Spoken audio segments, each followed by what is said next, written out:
Au commencement, je ne comprenais pas ce qui était en train de m'arriver. Un jour, je me suis réveillé et pour la toute première fois dans ma vie, je pouvais respirer.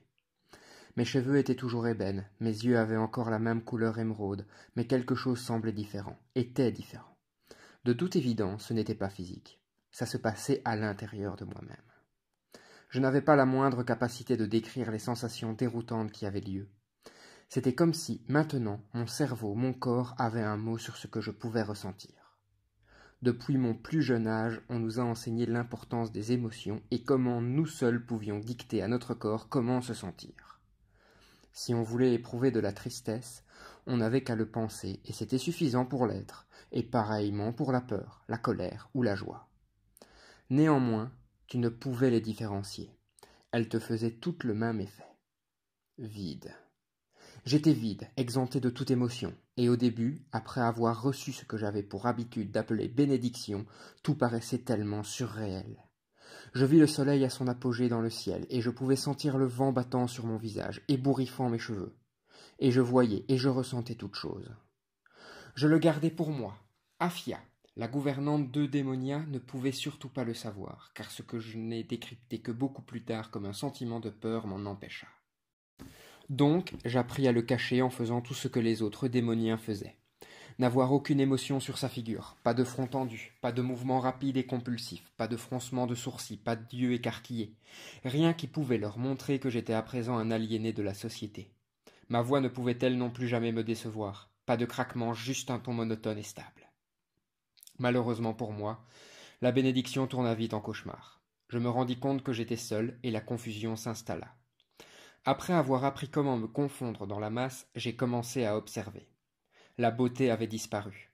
J'avais commencé à ressentir une chose auparavant inconnue, la souffrance. Et de nouveau, j'avais l'impression de ne plus pouvoir respirer. Le souffle de vie s'en est allé. Peut-être que j'étais destiné à porter tous les fardeaux de la terre. Il ne sentait rien, j'endurais tout. Je ne savais quel était le pire des deux. N'avoir pas connu la beauté ou bien l'avoir perdue en chemin. La vie devait être plus qu'un sentiment de désarroi. L'espoir était encore là. L'espoir s'était enfoui. J'ai vu mon père rentrer chaque soir bourré, portant un parfum qui était autre que celui de ma mère. Elle ne disait rien. Elle ne pouvait s'en ficher plus. Mais moi je souffrais en silence. Puis un soir, il a commencé à la frapper, et ce qui m'effraya le plus était son expression inhumaine. J'ai essayé de m'imaginer la colère des milliers de fois.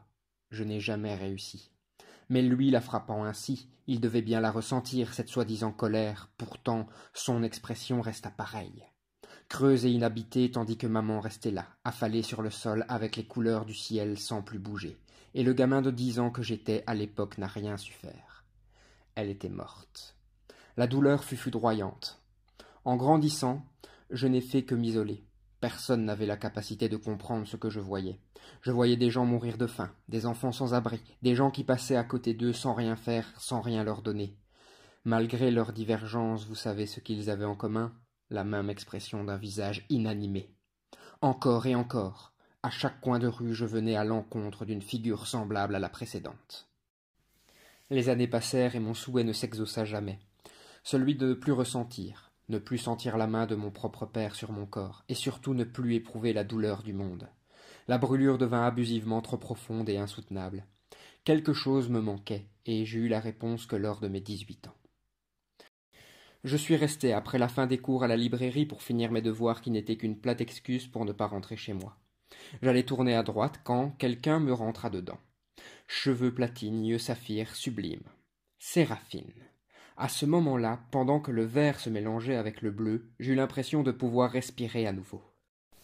Le battement de mon cœur commença à s'accélérer, et soudainement mes paumes devinrent toutes moites et mes mots restèrent coincés dans ma gorge. Pour un bref instant, j'oubliai le fait que je devais jouer un rôle. Nonobstant la sensation, le sentiment qui se cachait dans cet espace infiniment petit était étranger. Un jamais ressenti au préalable. Recompose-toi, Cassius. Je suis vraiment désolé. Je la regardai attentivement et je compris. Elle était différente. Il y avait une fissure dans son masque. C'était la tonalité et la rapidité de sa voix qui l'avaient dénoncée.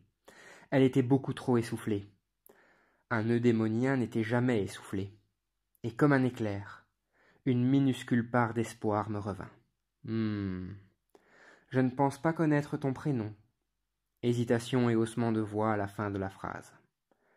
Cassius. On a anglais et physique ensemble.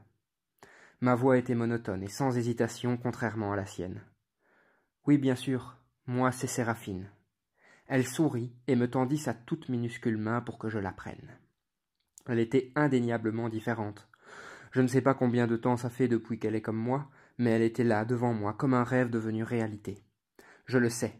Je n'étais pas certain si on était surveillé, mais une chose était certaine, on est une faille dans leur système, quel qu'il soit. Pour le projet qu'on doit réaliser, il faudrait qu'on se rejoigne demain après l'école pour en discuter si tu n'as rien d'autre à faire. Elle me regarda avec confusion. Et comme ça, un travail qui m'a pris 10 années à perfectionner s'est écroulé en 1 milliseconde avec un simple clin d'œil. Quand la réalisation se fit connaître, sans le moindre mot et avec un hochement de tête, elle disparut. Le lendemain, je l'attendis dans la librairie, dans un coin où personne ne pouvait nous voir ni nous entendre. « Tu es en retard. » Ma voix résonna amèrement. C'était tout ce qui me restait, l'amertume de la vie. En entendant le ton de ma voix, elle s'arrêta brusquement. « Désolé. Quand est-ce que tu as commencé à sentir la différence ?» Elle savait exactement de quoi je parlais, car cette fois-ci elle n'hésita point. « Quelques semaines, pourquoi ? Il faut que tu apprennes à te fondre dans la masse si tu ne veux pas te faire éliminer. Pourquoi me ferais-je ? » Sa voix ne ressemblait plus à celle de la fille que j'avais rencontrée hier. Cette voix était confiante, toutefois ses yeux étaient un livre ouvert. Ils étaient encore pleins de vie comparés aux miens qui étaient éteints. Les siens brûlaient de 1000 émotions. Parce qu'on est hors norme, tu crois que si ça venait à se savoir par Afia, elle nous accueillerait à bras ouverts ? Mais pourquoi nous ?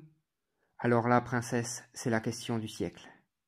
On resta sans parler pendant plusieurs minutes, la laissant assimiler toutes ces informations. Il doit bien y avoir une explication à tout cela. Peut-être que c'est dans nos gènes. Je levai les yeux vers elle pour bien contempler son visage. Comment ça ? C'est eux ou c'est nous ?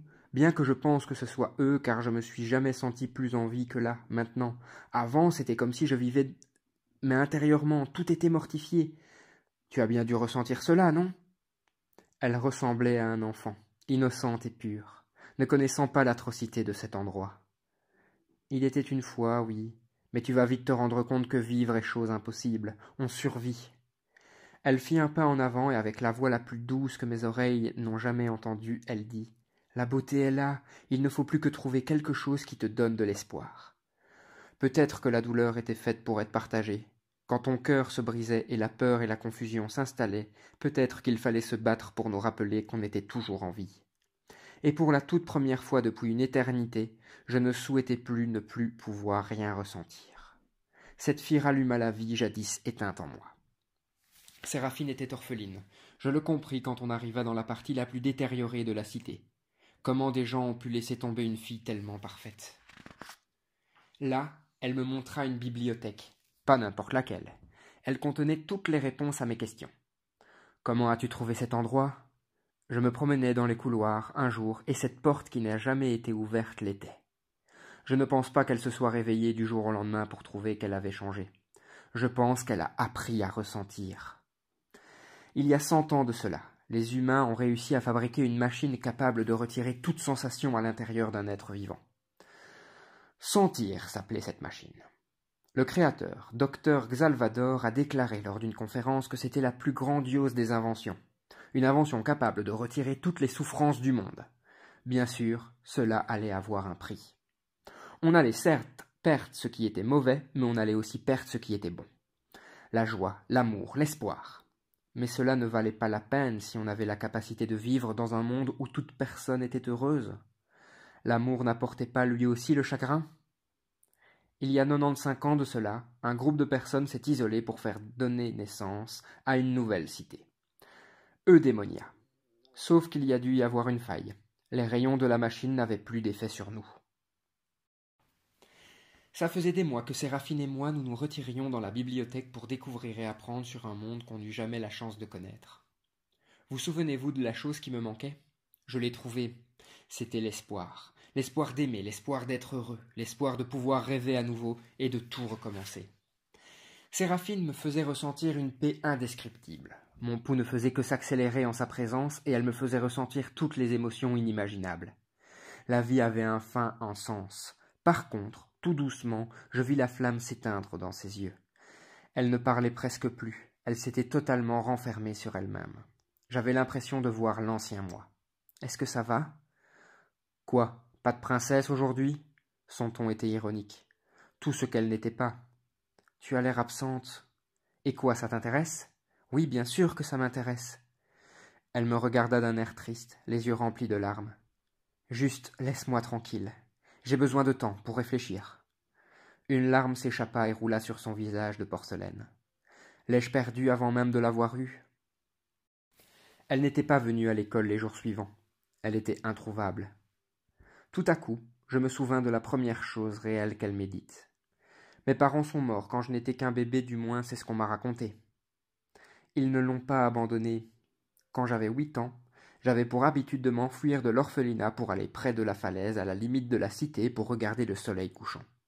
Je ne ressentais peut-être rien, mais cela ne m'empêcha pas de voir la beauté. Je savais où la trouver. « Séraphine ?» Elle ne dit rien. Elle se retourna juste, et la surprise inscrite sur son visage montrait qu'elle ne s'attendait pas à ce que je sois là. Mais je l'étais. Je tentai de faire un pas vers elle, mais elle ne fit que reculer. « Ne t'approche pas, s'il te plaît. » Sa voix était faible, un sanglot qui se mélangeait aux larmes sur son visage. « Je ne l'ai pas trouvé, l'espoir. Ça fait beaucoup trop mal. Je veux que ça s'arrête. Je veux que ça s'arrête. » Elle tapait avec sa main sur son cœur, comme si cela allait faire disparaître la douleur. « Séraphine, je suis passée par là, et je peux te dire que tout va s'améliorer. Tout finira par s'arranger, la beauté est là. Il ne faut plus que trouver quelque chose qui te donne de l'espoir. » Ma voix était suppliante, et mes yeux commencèrent à me piquer. Je ne pouvais pas la perdre. Elle ne dit plus rien. Elle commença juste à sangloter, et en voyant cela, j'avançai malgré ses protestations, et je pris son corps tremblant dans mes bras. « Je te promets que tout ira mieux. » Tout se passa trop vite pour l'assimiler. « C'est comme ça, Cassius, que tout ira mieux. » La détonation stridente se fit entendre et tout s'arrêta. Faïa avait tiré sur Séraphine. Elle était morte. « Non !» Mon cri perçant résonna dans toute la cité. « Pourquoi ?» dis-je entre les sanglots. « Parce que l'amour fait souffrir, et il ne vaut pas la peine de le connaître. Eudémonia est l'origine de toute bonne chose. On se doit de rester sur le droit chemin, et ceux qui s'en écartent meurent. » Elle pointa son flingue sur moi, et avec le même visage inhumain que j'ai vu durant toute ma brève existence, sans remords, elle m'éteint. L'espoir est la plus belle chose à avoir, la plus dure à acquérir, et la chose la plus douloureuse à perdre.